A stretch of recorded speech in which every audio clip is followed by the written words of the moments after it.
stock market continues to do very well. We have very, very strong numbers. We have a lot of artificial numbers from other countries because they're all devaluing their currencies. They're really doing things that aren't very good for their countries, in my opinion. But short term, it's very good for their countries. Long term, possibly not. We're not following suit. We haven't said this is not going to cut interest rates. It's a very bad thing. And right now, we have to follow suit. We should be following suit. But we have a very powerful country, a very strong economic and military country. We've never been better. The stock market is way up today for various reasons, including tariffs. I just see where we've collected close to $59 billion in tariffs so far. And in my opinion, the consumer has not paid for it because of the devaluation by China. They devalued and they pumped a lot of money into their system. So it's really been an amazing, period of time. Only to help, I think, a lot of different groups of people. And we had a very good talk yesterday with China, a very, very productive call. I think they want to do something. I think they'd like to do something dramatic. I was not sure whether or not they wanted to wait until a Democrat has a chance to get in. Hopefully that's not going to happen because the economy would go to hell in a handbasket very fast. But they really would like to make a deal. The call itself was very productive. I'm not sure if it was the tariffs or the call, but the call was very productive. Again, they've said this many times. They said they're going to buy farm products. So far, they've disappointed me with the truth. They haven't been truthful, or let's say they've certainly delayed the decision. But it's their intention to buy a lot of farm products. And we had a very good call with China. I mean, they would really like to do, as you know, they have a problem in Hong Kong, but they would like very much to do something.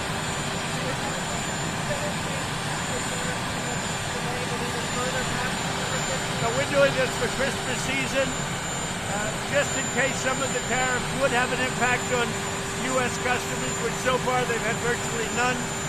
The only impact has been that we've collected almost $60 billion from China, compliments of China. But just in case they might have an impact on people, what we've done is we've delayed it so that they won't be relevant for the Christmas shopping season.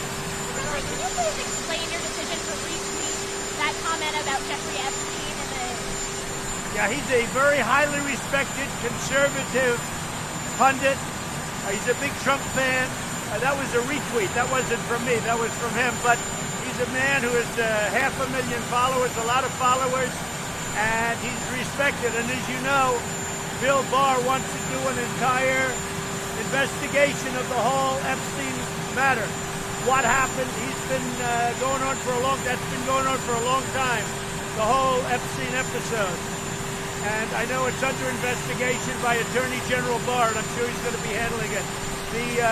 The retweet, which is what it was as a retweet, was from somebody that's a very respected conservative pundit.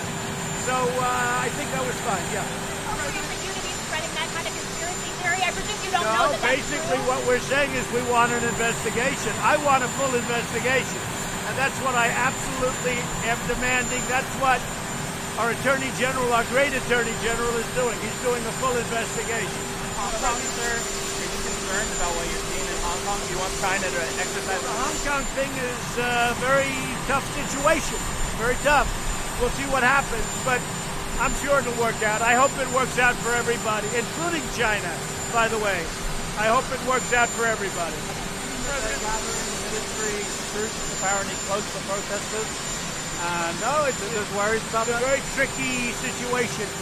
I think it'll work out, and I hope it works out for liberty. I hope it works out for everybody, including China. I hope it works out peacefully. Hope nobody gets hurt. I hope nobody gets killed.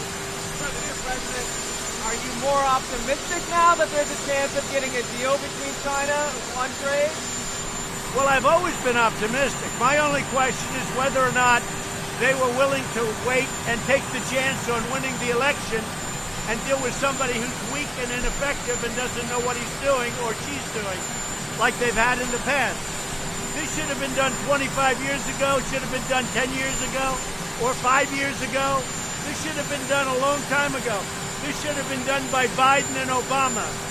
China is taking out $500 billion a year, and much more than that if you include the theft of intellectual property.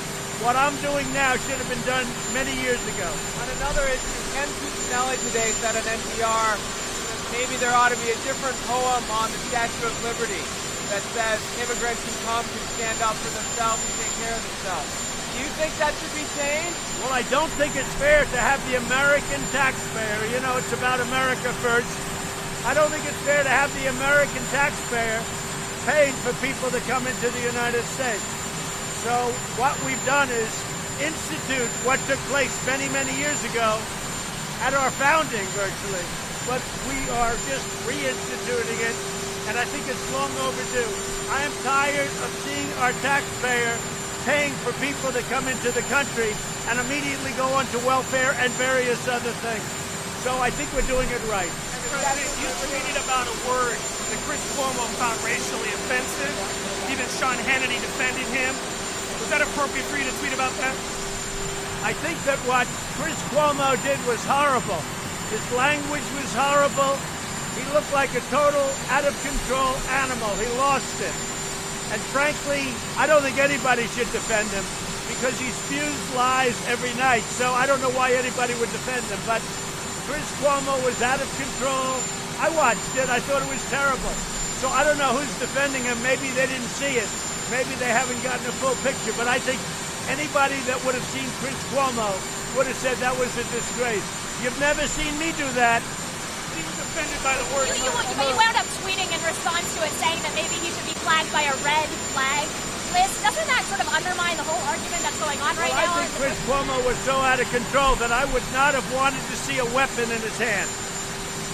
I guess his fist is not a weapon. Or he would have done something. You know, he talked about it, but he didn't do anything.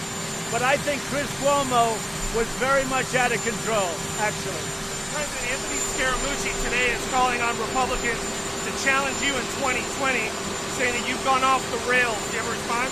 Well, Anthony was a guy who worked for me, who really didn't have a clue. He worked for 11 days. He made terrible statements and gestures and everything to people that worked in the office. I think you've heard Mercedes Schlapp talk about it in great detail. Anthony didn't support me at the beginning. He was with somebody else, and then he went to somebody else, and he only supported me after it was a foregone conclusion that I was going to win. I'm not a fan of Anthony. I haven't been for a long time. I think Anthony is really somebody that's very much out of control, and he doesn't have what it takes. I mean, he really doesn't. He wanted to come back into the administration for the last 5 months, begging me to come back in. I said, Anthony, I can't take you in. I'm sorry.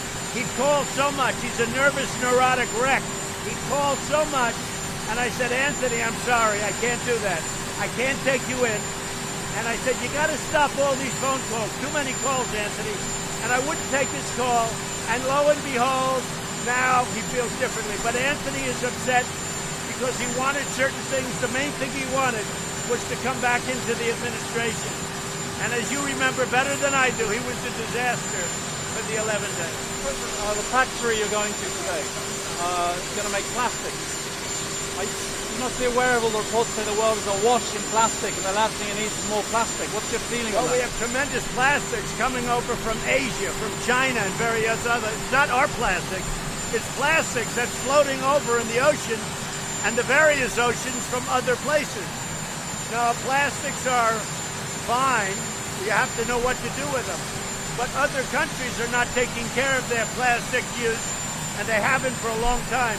And the plastic that we're getting is floating across the ocean from other places, including China. How's the progress going on background checks? Are you convinced that Mitch McConnell is going to put that up for a vote? I am convinced that Mitch wants to do something. I've spoken to Mitch McConnell. He's a good man. He wants to do something. He wants to do it, I think, very strongly. He wants to do background checks, and I do too, and I think a lot of Republicans do. I don't know, frankly, that the Democrats will get us there, but I spoke with Chris Murphy, Senator. We had a very good conversation. We'll see what happens. But I believe that Mitch, and I can tell you from my standpoint, I would like to see meaningful background checks, and I think something will happen. Look, it's very simple. There's nobody more pro-Second Amendment than Donald Trump.